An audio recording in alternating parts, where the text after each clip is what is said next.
Mạng y tế, vì sức khỏe cộng đồng. Chào bạn, bạn đang nghe audio chuyên mục mẹo vặt về sức khỏe trên website mạng y tế.vn. Đối phó các bệnh dễ mắc trong mùa mưa. Trong mùa mưa bão, lũ, người dân phải đối diện với rất nhiều bệnh tật do ảnh hưởng môi trường sống bị ô nhiễm trầm trọng. Do nước thải từ cống rãnh, các công trình vệ sinh hòa tan trong nước, những xác động vật chết. Đây là nguyên nhân khiến một số dịch bệnh bùng phát. Bệnh đường tiêu hóa. Ở các vùng miền sau mưa, lũ, lụt, bệnh về đường tiêu hóa thường tăng lên một cách đáng kể. Các bệnh đường tiêu hóa hay gặp như tả, lị, thương hàn, nhiễm khuẩn, nhiễm độc thức ăn do các loại vi khuẩn khác, E. coli, Campylobacter, hoặc Amibzadia. Nhóm các bệnh này thường dễ gây dịch với các triệu chứng cơ bản như đau bụng, mót dạn, tiêu chảy cấp. Bệnh đau mắt đỏ dễ mắc trong mùa mưa lũ, khi thấy những biểu hiện bất thường cần đi khám. Ảnh, TM, điển hình hay gặp nhất trong và sau mưa lũ, lụt là bệnh tiêu chảy cấp. Bệnh do nhiều loại vi khuẩn khác nhau gây nên nhưng chiếm vị trí hàng đầu vẫn là vi khuẩn tả, Vibrio cholerae.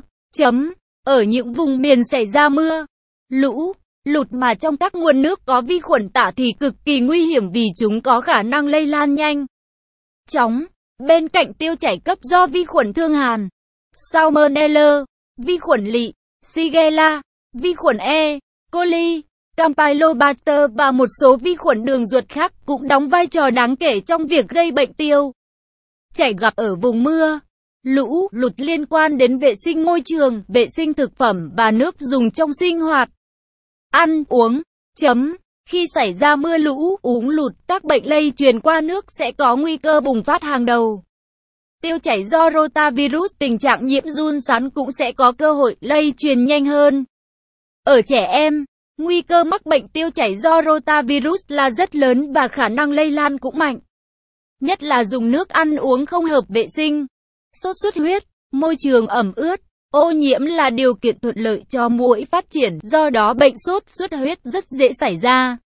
Mặt khác, sau mưa lũ các bệnh phát sinh do các vector truyền bệnh phát sinh mạnh sau bão lũ. Đây là các bệnh rất dễ lây và bùng phát dịch trên diện rộng. Điển hình trong số này là bệnh sốt xuất huyết, sốt do virus thường và sốt rét.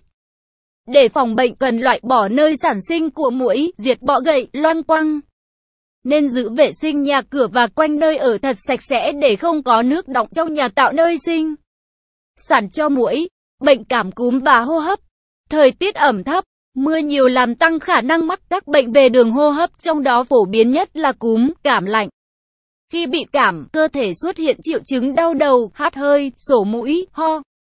Các triệu chứng nặng hơn là sốt cao, sốt kéo dài, người rét run và vã mồ hôi, mệt mỏi trầm trọng.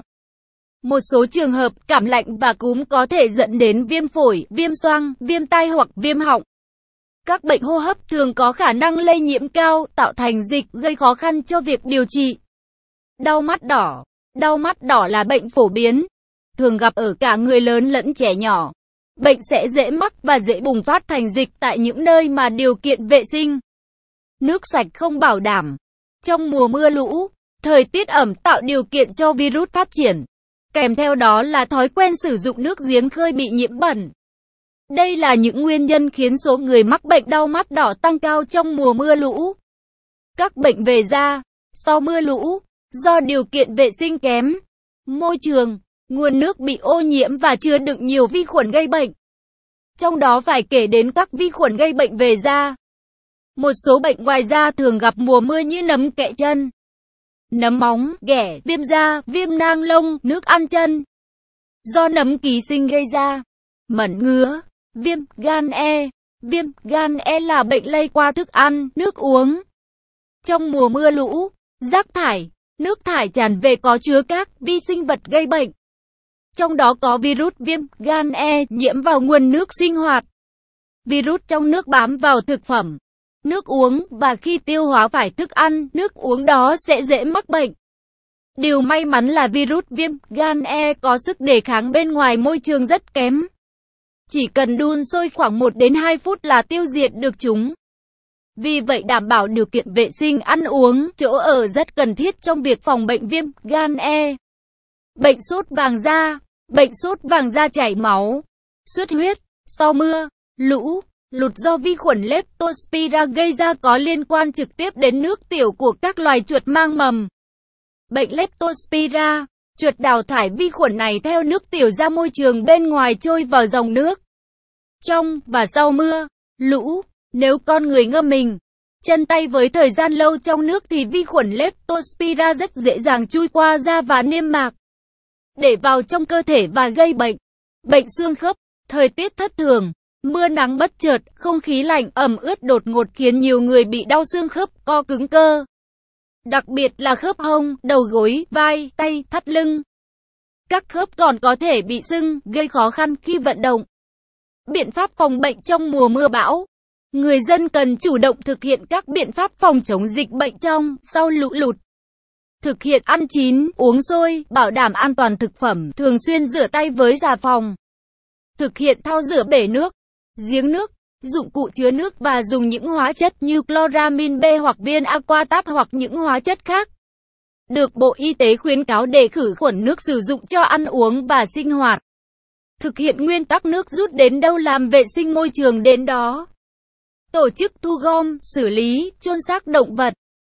Phun hóa chất diệt côn trùng truyền bệnh tại các vùng có nguy cơ. Trong môi trường úng lụt nên đi ủng để phòng nguy cơ tiếp xúc với nguồn bệnh. Cần tránh muỗi đốt bằng cách mặc quần áo dài tay, ngủ màn để phòng nguy cơ sốt rét, sốt xuất huyết. Vệ sinh mắt mũi bằng nước muối sinh lý hàng ngày để phòng bệnh. Bác sĩ Nguyễn Thanh Hạnh. Nội dung bài viết đến đây là kết thúc. Nếu bạn có thắc mắc, câu hỏi gì xin hãy chia sẻ bình luận bên dưới bài viết này. Mời bạn hãy đăng ký kênh Mạng Y tế, chia sẻ bài viết này tới bạn bè và theo dõi thêm những audio tiếp theo.